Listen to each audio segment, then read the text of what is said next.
प्यारे बच्चों नमस्कार। आप सभी लोग बोल रहे थे कि सर क्लास 9th का हिस्ट्री का पेपर बता दीजिए 20 दिसंबर का। तो बिल्कुल मेरे प्यारे स्टूडेंट 100% नहीं, बिल्कुल 1000% ओरिजिनल पेपर लेके आ चुके हैं इतिहास का 20 तारीख का। ठीक है, अगर नहीं मैच करेगा मेरे प्यारे चाहती हो तो चैनल को बिल्कुल अनसब्सक्राइब भी कर दीजिएगा और गाली भी दे सकते हैं। ठीक है, जिसका विषय कोड 321 रहने वाला है। Class 11th half yearly examination दिसंबर 2025 सेम यही पेपर रहेगा, कोई फेक नहीं, कोई एडिटिंग नहीं। ठीक है, अगर एडिटिंग मिलेगा तो चैनल को बिल्कुल अनसब्सक्राइब कर दीजिएगा आप लोग। ठीक है, देख लीजिए कुल प्रश्न की संख्या 113 है, समय 3 घंटा का मिलेगा, पूर्णांक 100 नंबर का क्वेश्चन मिलेगा। ठीक है प्यारे बच्चों, हम व्यू के खातिर हम नहीं बना रहे हैं। ठीक है, और ये बिल्कुल रियल पेपर है। ठीक है, तो आप लोग इस वीडियो को ज़्यादा से ज़्यादा शेयर कर दीजिए। देख लीजिए हिस्ट्री का वाटरमार्क लगा है, 100% रियल है। ठीक है, कोई फेक नहीं है।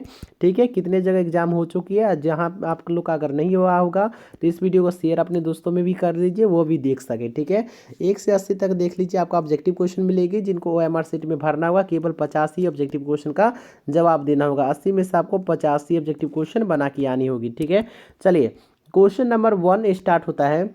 बोला जाए कार्बन 14 पद्धति से किसकी आयु का अनुमान लगाया जाता है। तो क्वेश्चन नंबर 1 लिख लीजिएगा कि जीवाश्म। ठीक है, ए हो जाएगा इसका बिल्कुल करेक्ट आंसर। बिल्कुल 100% रियल पेपर है प्यारे बच्चों, विश्वास रखिए, कोई फेक पेपर इस चैनल पे नहीं मिलेगी। ठीक है, चलिए क्वेश्चन नंबर 2 बोला जा रहा है निम्नलिखित में से कौन आधुनिक मानव है। ठीक है, आधुनिक मानव पूछा जा रहा है, तो क्वेश्चन नंबर 2 का नोट कर लीजिएगा कि होमोसेपियंस। ठीक है, तो यहाँ पे सी हो जाएगा इसका बिल्कुल करेक्ट आंसर। ठीक है, चलिए यहाँ पे बोला जा रहा है 3 नंबर 1859 में प्रकाशित on the origin of speech पुस्तक के लेखक कौन है। ठीक है, तो यहाँ पे 3 का नोट कर लीजिएगा कि डार्विन हो जाएगा, ए हो जाएगा इसका बिल्कुल करेक्ट आंसर। प्यारे बच्चों वीडियो को शेयर नहीं किए तो शेयर कर लीजिए, बिल्कुल रियल है, कोई फेक नहीं मिलेगा इस चैनल पे। ठीक है, क्वेश्चन नंबर 4 मेसोपोटामिया के किस भाग में सुमेरिया स्थित था। ठीक है, तो 4 का नोट कर लीजिएगा, हो जाएगा यहाँ पे दक्षिण। ठीक है, तो यहाँ पे इसका बिल्कुल करेक्ट ऑप्शन नंबर बी हो जाएगा। चलिए 5 नंबर क्वेश्चन पे आइए। 5 बोला जा रहा है निम्नलिखित में से कौन मेसोपोटामिया की प्राचीनतम लिपि थी। तो 5 का नोट कर लीजिएगा, यहाँ पे हो जाएगा किलिक्षर। ठीक है, तो यहाँ पे इसका बिल्कुल करेक्ट आंसर किलिक्षार हो जाएगा, तो यहाँ पे डी हो जाएगा। चलिए आगे बढ़िएगा, 6 नंबर क्वेश्चन। 6 बोला जा रहा है क्या हम्मुराबी कहाँ का शासन था। ठीक है, तो 6 का नोट कर लीजिएगा कि यहाँ पे हो जाएगा बेबी। ठीक है, लोनिया। ठीक है, सी हो जाएगा इसका बिल्कुल करेक्ट आंसर। चलिए प्यारे बच्चों 7 नंबर क्वेश्चन पे आइए।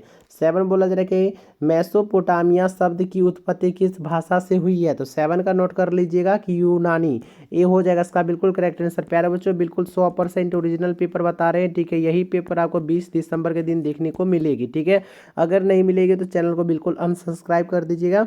तब तक के लिए चैनल को सब्सक्राइब करके नोटिफिकेशन ऑल पे प्रेस कर लीजिएगा। इस वीडियो के बाद इसका सब्जेक्टिव पेपर भी अपलोड कर देंगे। ठीक है, चलिए यहाँ पे देखिए 8 नंबर झूलते बाग किस सभ्यता की देन है। ठीक है, तो 8 का नोट कर लीजिएगा, हो जाएगा यहाँ पे बेबीलोनियम। ठीक है, तो यहाँ पे इसका बिल्कुल करेक्ट ऑप्शन नंबर 8 का बी हो जाएगा। चलिए आगे बढ़िएगा, यहाँ पे क्वेश्चन नंबर 9। क्वेश्चन नंबर 9 बोला जा रहा है कि मेसोपोटामिया की प्रमुख उपज कौन सी थी। ठीक है, तो 9 का नोट कर लीजिएगा, हो जाएगा यहाँ पे मटर हो जाएगा, गेहूं हो जाएगा, जौ हो जाएगा, इनमें से सभी हो जाएगा, डी हो जाएगा इसका बिल्कुल करेक्ट आंसर। 10 नंबर पे आइए। 10 बोला जा रहा है कि अल्टामीरा की गुफा चित्र कहाँ स्थित है। तो 10 का नोट कर लीजिएगा कि स्पेन। ठीक है, यहाँ पे ए हो जाएगा इसका बिल्कुल करेक्ट आंसर। चलिए 11 नंबर पे आइएगा।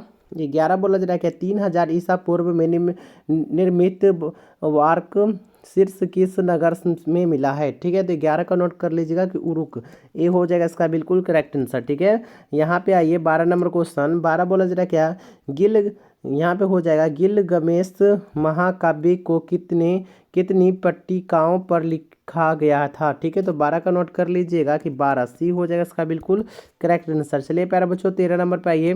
13 बोला जा रहा है किस शासक ने अपनी राजधानी निब्बे में यहाँ पे पुस्तकालय की स्थापना की है। ठीक है, तो यहाँ पे 13 का नोट कर लीजिएगा कि अशुर्ब नेपाल। ठीक है, यहाँ पे ए हो जाएगा इसका बिल्कुल करेक्ट आंसर। चलिए 14 नंबर बोला जा रहा है क्या सिकंदर ने यहाँ पे है बेबी लोन को कब जीत लिया। ठीक है, तो 14 का नोट कर लीजिएगा 331 ईसा पूर्व। ठीक है, ए हो जाएगा इसका बिल्कुल करेक्ट आंसर। आगे बढ़िएगा प्यारे बच्चों 15 नंबर पे आइएगा। 15 नंबर क्वेश्चन बोला जाए कि असीरिया साम्राज्य के पतन का कारण क्या था। ठीक है, तो 15 का नोट कर लीजिएगा। यहाँ पे हो जाएगा आपका बाह्य आक्रमण। ठीक है, तो यहाँ पे इसका बिल्कुल करेक्ट आंसर 15 का बी हो जाएगा। चलिए 16 नंबर पे आइएगा। 16 बोला जा रहा है किस राजवंश ने कन्फ्यूशियम मत को राजधर्म सो घोषित किया। ठीक है, तो 16 का नोट कर लीजिएगा। यहाँ पे हो जाएगा हान हो जाएगा, सी हो जाएगा इसका बिल्कुल करेक्ट आंसर। 17 number question. 17 बोला जाएगा चीन के महान दीवार का निर्माण किस शासक ने किया। तो 17 का नोट कर लीजिएगा प्यारे बच्चों। यहाँ पे हो जाएगा कि किन सी हुआ। ठीक है, तो डी हो जाएगा इसका बिल्कुल करेक्ट आंसर। चलिए यहाँ पे आइए 18 नंबर क्वेश्चन। 18 बोला जाएगा प्रतियोगिता परीक्षा का प्रचलन सर्वप्रथम कहाँ शुरू हुआ। ठीक है, तो 18 का नोट कर लीजिएगा। हो जाएगा चीन में। इसका बिल्कुल करेक्ट ऑप्शन नंबर बी हो जाएगा। चलिए 19 नंबर क्वेश्चन देखिएगा। 19 नंबर क्वेश्चन बोला जाएगा रेशम का प्रचलन सर्वप्रथम कहाँ हुआ। तो यहाँ पे 19 का नोट कर लीजिएगा कि चीन में हुआ था। इसका बिल्कुल करेक्ट ऑप्शन नंबर बी हो जाएगा। चलिए 20 नंबर क्वेश्चन बोला जाएगा सूचिंग क्या था। तो 20 का बिल्कुल करेक्ट ऑप्शन नंबर हो जाएगा ग्रंथ हो जाएगा। इसका बिल्कुल करेक्ट ऑप्शन नंबर ए हो जाएगा। 21 नंबर पे आइएगा। 21 बोला जाएगा क्या पेनिथियन क्या था। तो 21 का नोट कर लीजिएगा कि मंदिर था। ए हो जाएगा इसका बिल्कुल करेक्ट आंसर। ठीक है, आइए यहाँ पे 22 नंबर। 22 बोला जा रहा है इतिहास का जनक की किसे कहा जाता है। तो 22 का नोट कर लीजिएगा कि यहाँ पे हो जाएगा आप लोग का बिल्कुल करेक्ट ऑप्शन नंबर सी हो जाएगा। ठीक है, हेरोडोटस को। ठीक है, चलिए आगे बढ़िएगा। यहाँ पे आ गया आपका 23 नंबर क्वेश्चन। 23 बोला जाए क्या प्लेटो कौन थे। तो 23 का नोट कर लीजिएगा कि दार्शनिक थे। डी हो जाएगा इसका बिल्कुल करेक्ट आंसर। प्यारे बच्चों फिर से बोल रहे हैं कि बिल्कुल 100% ओरिजिनल पेपर है, कोई फेक नहीं है। 20 तारीख को जाइए, 20 दिसंबर को जाइए, बिल्कुल यही पेपर देखने को मिलेगा। चैनल पर न्यू आएंगे, चैनल को सब्सक्राइब करके नोटिफिकेशन ऑल पे प्रेस कर लीजिए। चलिए 24 नंबर क्वेश्चन देखिएगा। बोला जाएगा द रिपब्लिक किसने लिखा। तो 24 का नोट कर लीजिएगा कि प्लेटो। बी हो जाएगा इसका बिल्कुल करेक्ट आंसर। आगे बढ़िएगा 25 नंबर। 25 बोला जाएगा कि पेलोपोनेशिया का युद्ध किसके बीच हुआ था। तो 25 का नोट कर लीजिएगा कि एथेंस और स्पार्टा। सी हो जाएगा इसका बिल्कुल करेक्ट आंसर। ठीक है, चलिए 26 नंबर अरस्तु का जन्म कब हुआ था। तो 26 का नोट कर लीजिएगा कि 384 ईसा पूर्व। बी हो जाएगा इसका बिल्कुल करेक्ट आंसर। चलिए 27 नंबर क्वेश्चन पे आइए। 27 बोला जा रहा है क्या यहाँ पे प्यानुक युद्ध किनके बीच हुआ था। ठीक है, तो यहाँ पे 27 का नोट कर लीजिएगा कि कार्थेज और रोम। ठीक है, तो यहाँ पे हो जाएगा बी हो जाएगा इसका बिल्कुल करेक्ट आंसर। 28 नंबर पे आइए। 28 बोला जाएगा ग्लैडिएटर कौन थे। तो 28 का नोट कर लीजिएगा कि दास पहलवान। ठीक है, तो यहाँ पे पहलवान हो जाएगा। बी हो जाएगा इसका बिल्कुल करेक्ट आंसर। 29 नंबर पे आइएगा। रोम नगर की स्थापना किसने की। तो 29 का नोट कर लीजिएगा कि रोम्यूलस और रेमोस। ठीक है, तो यहाँ पे बी हो जाएगा इसका बिल्कुल करेक्ट आंसर। चलिए आगे बढ़िएगा 30 नंबर। 30 बोला जाए कि रोमन समाज में फसलों की रक्षा करने वाला देवता कौन था। तो 30 का नोट कर लीजिएगा कि सेरेस हो जाएगा। यहाँ पे इसका बिल्कुल करेक्ट ऑप्शन नंबर बी हो जाएगा। चलिए 31 नंबर। 31 बोला जा रहा है क्या जुलाई का महीना किस शासक के नाम पर रखा गया था। 31 का नोट कर लीजिएगा कि जूलियस सीजर। ठीक है, यहाँ पे ए हो जाएगा इसका बिल्कुल करेक्ट आंसर। 32 नंबर पे आइए। 32 बोला जा रहा है कि रोम का प्रथम सम्राट कौन था। तो 32 का नोट कर लीजिएगा कि ऑगस्टस। ठीक है, तो यहाँ पे सी हो जाएगा इसका बिल्कुल करेक्ट आंसर। 33 नंबर बोला जाए कि ईसाई धर्म को रोम का राज्य धर्म किसने बनाया। तो 33 का नोट कर लीजिएगा कि कॉन्स्टेंटाइन। ठीक है, तो यहाँ पे इसका बिल्कुल करेक्ट ऑप्शन नंबर बी हो जाएगा। 34 नंबर पे आइएगा। 34 बोला जाएगा क्लियोपेट्रा किस देश की राजकुमारी थी। तो 34 का नोट कर लीजिएगा कि रोम का। बी हो जाएगा इसका बिल्कुल करेक्ट आंसर। आगे बढ़िएगा 35 नंबर। 35 एक मिनट।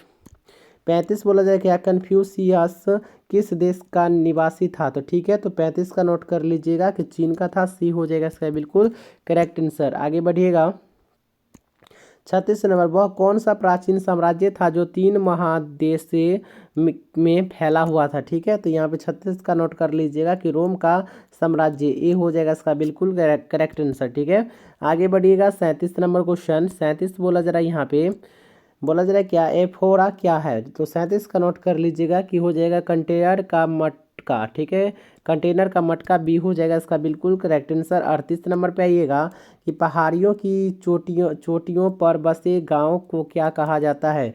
38 का नोट कर लीजिएगा कि कैसे टेला हो जाएगा, ए हो जाएगा इसका बिल्कुल करेक्ट आंसर। 39 नंबर पे आइएगा, 39 बोला जाएगा क्या, रोमन साम्राज्य की मुख्य भाषा क्या थी। 39 का हो जाएगा आपका लेटिन हो जाएगा, ए हो जाएगा इसका बिल्कुल करेक्ट आंसर। अभी 39 का देखिए, 40 बोला जाएगा कि रोम नगर किस नदी के किनारे बसा हुआ है। तो 40 का नोट कर लीजिएगा कि टाइबर, बी हो जाएगा इसका बिल्कुल करेक्ट आंसर। चलिए प्यारे बच्चों 41 नंबर पे आइए, बोला जाए कि मेघलों का प्रिय पशु क्या था। 41 का नोट कर लीजिएगा कि घोड़ा था, यहाँ पे इसका बिल्कुल करेक्ट ऑप्शन नंबर बी हो जाएगा। आगे बढ़िएगा, यहाँ पे बोला जा रहा है 42 नंबर, बंगाल साम्राज्य का संस्थापक कौन था। तो 42 का नोट कर लीजिएगा कि चंगेज खान हो जाएगा, ए हो जाएगा इसका बिल्कुल करेक्ट आंसर। आगे बढ़िएगा 43 नंबर क्वेश्चन, यहाँ पे शारमेन का संबंध कहाँ से था, ठीक है, शार्लमेन। चलिए 43 का नोट कर लीजिएगा कि फ्रांस का, सी हो जाएगा इसका बिल्कुल करेक्ट आंसर। 44 नंबर पे आइएगा, 44 बोला जाए कि सामंतों का संबंध किस वर्ष था। तो 44 का नोट कर लीजिएगा कि हो जाएगा दूसरा वर्ग, बी हो जाएगा इसका बिल्कुल करेक्ट आंसर। आगे बढ़िएगा प्यारे बच्चों 45 नंबर, 529 ईस्वी सेठ बेनेडिक्ट मठ कहाँ स्थापित किया गया। तो 45 का नोट कर लीजिएगा कि इटली से, सी हो जाएगा इसका बिल्कुल करेक्ट आंसर, ठीक है। आगे बढ़िएगा, यहाँ पे आ गया 46 नंबर क्वेश्चन, 46 बोला जाए कि सेलिसबरी कैथीड्रल कहाँ स्थित है। तो 46 का नोट कर लीजिएगा, हो जाएगा इंग्लैंड में, ए हो जाएगा इसका बिल्कुल करेक्ट आंसर। चलिए प्यारे बच्चों 47 नंबर, फ्यूड का यहाँ पे लिखा गया है, शाब्दिक अर्थ क्या है। तो 47 का नोट कर लीजिएगा कि भूमि का टुकड़ा, ए हो जाएगा इसका बिल्कुल करेक्ट आंसर। 48 नंबर, बोला जाए कि असमानती व्यवस्था का मुख्य आधार क्या था। 48 का नोट कर लीजिएगा कि भूमि था, ए हो जाएगा इसका बिल्कुल करेक्ट आंसर। 49 नंबर पे आइएगा, बोला जाए कि 1886 ईस्वी में इंग्लैंड के किस राजा ने समस्त भूमि की नाप करवाई। तो 49 का नोट कर लीजिएगा कि विलियम, ठीक है, तो डी हो जाएगा इसका बिल्कुल करेक्ट आंसर। 50 नंबर देखिए आपका लास्ट क्वेश्चन रहने वाला है, बोला जाए कि द कैटरबरी टेल्स किसने लिखा। तो 50 का नोट कर लीजिएगा कि जेफरी जॉन्सन, ठीक है, सी हो जाएगा। मिलते हैं अगले वीडियो के साथ, तब तक के लिए धन्यवाद।